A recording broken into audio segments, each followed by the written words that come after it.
ہمارے ساتھی comrade doctor حسین صاحب ایک طویل جدوجہد ہے ان کی کہ وہ کس طرح مارکسسٹ ویو سے اس ساری صورتحال کو دیکھتے ہیں۔ بہت شکریہ ڈاکٹر صاحب اور دونوں ڈاکٹر صاحبان کا۔ تیسرے کو آج جی تیسرے تو میرے ساتھ ہیں نا۔ میں آج جو بات کر رہے ہیں وہ پہلے تو نذیر عباسی شہید کے حوالے سے جو آج اس بات میں نکال کیا بہت ہی ہم آپ کے مشہور ہیں کہ آپ نے موقع دے دیا ہے کہ تجزیہ کر سکیں اس بارے میں۔ اور ایک تو جمہوریت کا سفر جو ہے وہ نذیر عباسی کی جمہوریت کا سفر، پہلے میں تو اس سے شروع کروں گا کہ نذیر عباسی کی جمہوریت جو ہے وہ تو اس ملک کے محنت کش عوام کی اور محنت کار عوام کی جمہوریت ہے جو اس ملک کے 80% سے زیادہ ہے، اور ان کی جمہوریت کی تو کوئی بات نہیں ہو رہی کہ جہاں محنت کشوں کے حقوق کی، ان کے بارے میں لیجسلیشن کی، ان کے بارے میں ریفارمس کی، اور کس طرح سے ملک کی اقتدار میں ان کی پارٹیسپیشن ہوگی، وہ تو ابھی ہمارا طویل سفر ہے۔ ہمارے تاج بھائی نے کہا کہ بھائی وہ آپٹیمسٹ ہیں، ہم سارے لوگ آپٹیمسٹ ہیں، میرے خیال میں ہم کوئی مایوسی کا شکار تو نہیں ہے، لیکن جو حالات ہیں ان کا صحیح پرسپیکٹو میں تجزیہ کرنا بھی ہمارا فرض ہے۔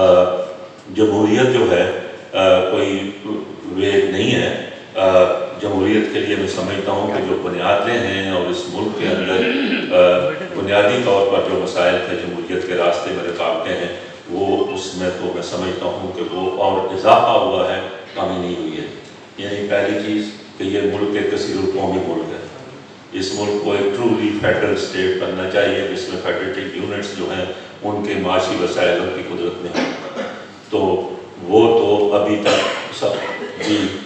اس طرح کی جو 18ویں ترمیم کے اندر کسی حد تک آپ نے صوبائی خود مختاری دی اس کے اوپر بھی عمل درآمد نہیں ہوا، اور آج بھی ہمارے فیڈریٹڈ یونٹس اپنے بس کی جدوجہد کر رہے ہیں۔ دوسرا مسئلہ جمہوریت کے راستے میں رکاوٹ کا جو ہے وہ مذہب کا استعمال ہے ہماری سیاست میں، جہاں اپنے ایک سوشل چینج کی موومنٹ کے خلاف باقاعدہ مذہب کو استعمال کیا جاتا ہے ہتھیار کے طور پر۔ وہ ہر ایک ہمارے حکمران جو رہے ہیں انہوں نے اس میں کہیں بھی اگر اضافہ کیا ہے، اگر ضیاء الحق نے بہت زیادہ اضافہ کیا ہے تو اس کو باہر کی ہماری پولیٹیکل گورنمنٹس نے بھی آ کے اس کے بارے میں کوئی ایسی لیجسلیشن نہیں کیا ہے یا ایسی عملی طور پر کافی نہیں کیے ہیں کہ ان فورسز کو کس حد تک آپ کاؤنٹر کر سکیں جو فاشزم کی طرف لے جاتی ہیں اور جو جمہوریت کے راستے میں رکاوٹ ہے۔ مثلاً آپ میں ایک ہی آپ کے سامنے عرض کرتا ہوں کہ 18ویں ترمیم جب آئی تو ضیاء الحق صاحب نے ہمارے آئین میں ایک فیڈرل شریعت کوڈ ڈالی تھی، اور جو بیسک اسلامک پروویژنز قانون کے تعلیم کے طور پر ہم جو پڑھتے ہیں اسلامی کانسٹیٹیوشن کی، وہ آرٹیکل 227 تھا جس میں انہوں نے یہ کہا تھا کہ اسلامی ایڈوائزری کونسل ہوگی، اور اگر کوئی قوانین ہمارے قرآن و سنت سے متصادم ہیں یا کوئی شک متصادم ہے تو اس بارے میں وہ ایڈوائز کریں گے پارلیمنٹ کو، اور پارلیمنٹ لیجسلیشن کرے گی۔ سو فار سو گڈ کہ پارلیمنٹ کی سوورنٹی یہاں قائم ہے، لیکن جب فیڈرل شریعت کورٹ کو یہی پاورز دی گئی کہ فیڈرل شریعت کورٹ جو ہے وہ بھی کسی از خود یا پٹیشن فائل ہو سکتی ہے کہ وہ کوئی قانون کو اگر قرآن و سنت سے متصادم ہے یا کوئی شک ہے تو وہ فیصلہ کرے گی، تو وہ فیصلہ جو ہے وہ کہے گی کہ اگر چند وہ 3 مہینے یا 6 مہینے کے اندر اس کی ترمیم نہیں ہو ان کے فیصلے کے مطابق تو وہ از خود ملک کا قانون ہو جائے گا۔ یہاں ساورنٹی آف پارلیمنٹ لے لی گئی اور وہ شریعت کورٹ کو دے دی گئی۔ ہم نے اس وقت بھی ہمارے دوست رضا ربانی صاحب تھے، ہم نے ان سے بھی اس پر گفتگو کی کہ ہم نہیں کہہ رہے ہیں کہ آپ اس پوزیشن میں ہیں کہ فیڈرل شریعت کورٹ کو نکال دیں کہ مذہبی پارٹیاں آپ کے لیے رکاوٹ ہے، لیکن کم از کم اوریجنل پروویژن پر تو لے جائیں جہاں ساورنٹی آف پارلیمنٹ کی قائم ہے کہ بھائی وہ بھی ایڈوائزری ڈیسیشن ہو جا کے پارلیمنٹ لیجسلیشن کرے، لیکن اس کو از خود قانون ڈکلیئر کر دینا جو ہے یہ بھی نہیں کرا سکے۔ اور اس کے نتیجہ کیا ہوا کہ انہوں نے آج تک سود کا تو فیصلہ ہوا نہیں ہے. لینڈ ریفارمس جو کسی حد تک بھٹو صاحب کے دور میں ہوئی تھی یا اس سے پہلے ایوب خان نے کی تھی، وہ بھی انہوں نے کہا کہ وہ ریکوگننٹ انجنکشنس آف اسلام ہیں، تو وہ ریورٹ بیک ہوئی. تو اور زیادہ اس سارے پیریڈ میں ہمارے ہاں جو جاگیری باقیات ہیں اور وہ بڑی زمینداریاں ہیں وہ مضبوط ہوئیں، اور اس کے ساتھ ساتھ ہماری فوج کے افسروں کو اور ان کو جو لینڈز الاٹمنٹ ہوئی وہ ایبسینٹی لینڈ لارڈس کی ایک اور بڑی کھیپ جو ہے ہمارے ملک میں آئی. اور اب تو آپ یہ دیکھیے کہ کس حد تک ہم کہیں کہ آپٹیمسٹ ہوں اور ہم سمجھتے ہیں کہ صاحب یہ سفر جو ہے وہ شاید بڑی بہتری کی طرف جا رہا ہے کہ پرویز مشرف صاحب نے ایک کارپوریٹ فارمنگ ایکٹ لائے تھے. ابھی آپ نے 44 لاکھ ایکڑ زمین فوج کو دے دی ہے کہ وہ ملکی یا غیر ملکی ادارے کارپوریشنز کو دیں گے، اور اس کے لیے آرمی ایکٹ میں ترمیم کروائی. یعنی جو ہم یہ کہتے تھے کہ یہ آرمی کس حد تک کمرشل ایکٹیویٹی میں کیوں انوالو ہے، 30% سے زیادہ کارپوریٹ کیپٹل پہلے ان کا تھا، زمینداریاں پر ان کو ایبسینٹی لینڈ لارڈ سب سے بڑے وہ ہیں. اور اس کے بعد آپ نے آرمی ایکٹ کے اندر اس امینڈمنٹ میں آپ نے ترمیم کر دی کہ آپ نے ان کو ویلیڈیشن دے دی ہے جو ان کی کمرشل ایکٹیویٹیز ہیں اور ان کے جو وینچرز ہیں. تو میرا کہنے کا مقصد یہ ہے کہ اس سارے پیریڈ میں جتنی ہمارے پاس لیجسلیشنز ہو رہی ہیں یا پولیٹیکلی جو ڈیولپمنٹ ہے، آپ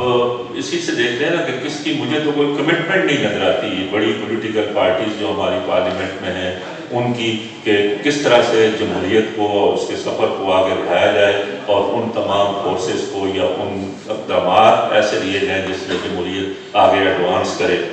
کسی حد تک بھی. تو آپ اس میں ہمارے کافی لوگوں نے اس کو ریفر بھی کیا. شفقت زیدی صاحب نے اوپن ٹیلی ویژن پر آ کے کیا کہا کہ جی میں نے کہا کہ زرعی انکم ٹیکس ہونا چاہیے بڑے زمینداروں پر، تو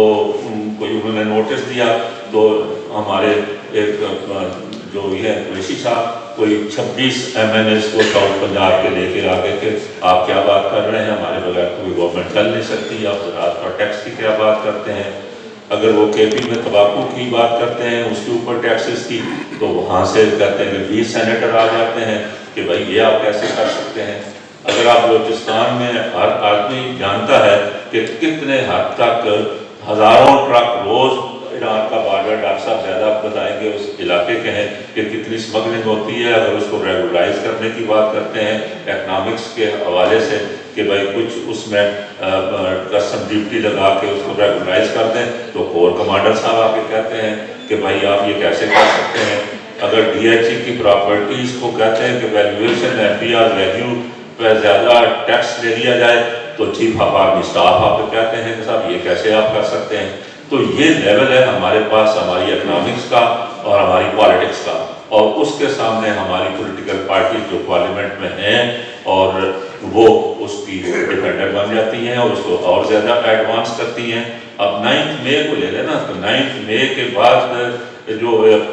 عمران خان نے تو یہ کیا کہ 9 مئی کے واقعے کے بعد کمپلیٹلی ملک کا جو کنٹرول ہے وہ آج راولپنڈی کے پاس ہے،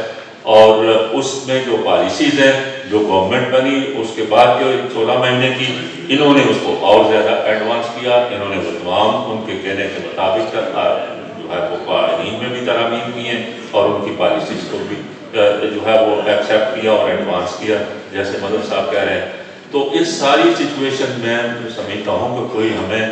ملک کے اندر جمہوریت کا سفر جو ہے وہ کوئی آگے بڑھتا ہوا ایڈوانس کرتا ہوا تو نظر نہیں آ رہا ہے، اور زیادہ ڈارکنیس کی طرف ہے. ہاں کوئی شاید بات یہ ٹھیک ہے، میں ایگری کرتا ہوں تاج اظہر بھائی سے کہ بھائی لوگوں کے اندر کوئی شعور میں اضافہ ہوا ہے اور لوگ ان چیزوں کو کافی حد تک جو ہے کرٹیسائز کرنے لگے ہیں، لیکن اس کی کوئی سبجیکٹو فورس نہیں ہے، اس کی کوئی تنظیم اور تحریک نہیں ہے کہ جو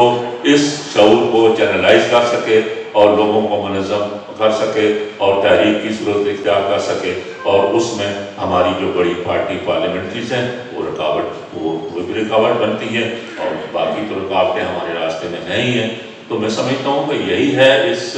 سے ہم نتیجہ نکال سکتے ہیں کہ کیسے ہم لوگوں کو اس شعور جو لوگوں کے اندر آ رہا ہے اس کو کس طرح سے چینلائز کریں اور کس طرح سے اپنی تحریک کو اور اپنی سابقیت کے فورس کو منظم کریں اور اس سفر کا آگے بڑھائیں. ہم جدوجہد